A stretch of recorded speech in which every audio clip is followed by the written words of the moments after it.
Les jours d'avant de Virginie Legey et Karim Moussaoui. Pourquoi revenir, Virginie, 20 ans après sur la décennie noire? Pourquoi? Parce que c'était très important d'essayer de représenter cette période un peu d'un autre point de vue par rapport à ce qu'on peut entendre là-dessus.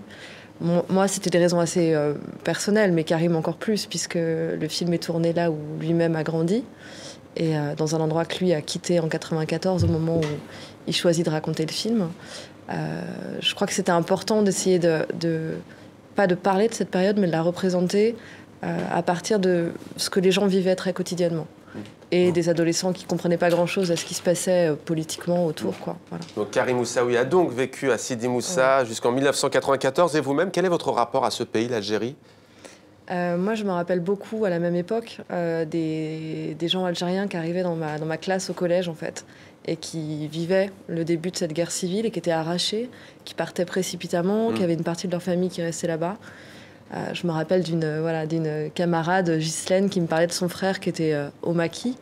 Et je comprenais pas grand-chose à ça, mais ça m'a beaucoup impressionnée, je pense, à l'âge que j'avais, 12-13 ans, quoi. Alors, ce qui est très frappant dans ce film, c'est cette violence sourde. Oui. On comprend vraiment ce qu'est la violence sourde. Et d'un coup, ce que je disais tout à l'heure, ça arrive, la violence, elle arrive, elle est dans cette commune même. Ouais. Elle se rapprochait, on vivait avec, et puis tout d'un coup, elle éclate, ouais. Tout d'un coup, elle est face aux gens. Ouais. Vous en avez sans doute beaucoup parlé avec Karim Moussaoui. C'était un tabou, ça, pendant, évidemment, mais même après, plusieurs années après, des deux côtés de la Méditerranée, ça reste un tabou encore. Il y a très peu de films, au fond, sur cette période. Ouais, il y en a une dizaine déjà de films algériens sur cette période. Là, c'était la première fois qu'il y avait un film qui se passait vraiment du point de vue d'adolescent, parce que généralement, ça a été représenté un peu autrement. Je crois qu'on commence à en parler quand même là-bas. En tout cas, ce qui est frappant, c'est que ça fait beaucoup de bien, je crois, aux Algériens, à ceux qui ont eu la chance de voir ce film ou d'autres films sur la même époque, de commencer justement à lever le tabou, quoi. Il y a un soulagement de mettre enfin des images, en fait, là-dessus. On a notamment parlé du film Le Repenti de Merzak Kalouache, où là, on voit vraiment les groupes armés, les combattants et les repentis. Vous avez donc choisi, en effet, des histoires personnelles, l'ordinaire, ces adolescents. On les voit notamment faire la fête.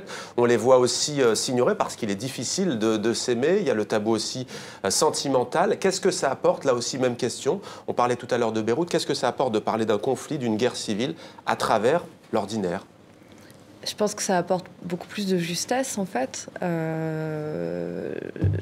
Moi, je suis toujours très marquée par la tentative artistique d'essayer de représenter, par le biais de la vie quotidienne ou de choses auxquelles on n'aurait pas forcément pensé, des conflits sociaux ou politiques. Je trouve ça plus vrai, plus juste. C'est comme ça que j'ai commencé à m'intéresser à l'histoire, quoi. Plus perspicace. Voilà, exactement. اسمع يضاك تمعني لي على البوفات نهار السبت ماناش معروضين خو. ماناش معروضين نروحوا كيما كاع الغاشين كسر زبون ندخلوا خو. خلي باباك هكا يخسر لك حياتك. واش حابه نقول له بابا سي تو بلي خليني نروح للبوفه اللي فيها بزاف دراري. لا نقيلو كذبه. وشو هي؟ جاوب على السؤال. واش راك دير؟ علاش راك تجي هنا؟ طيي في روحك وتزيد طيني معاك. نوضي طلعي حمارة واش قلت لها طلعي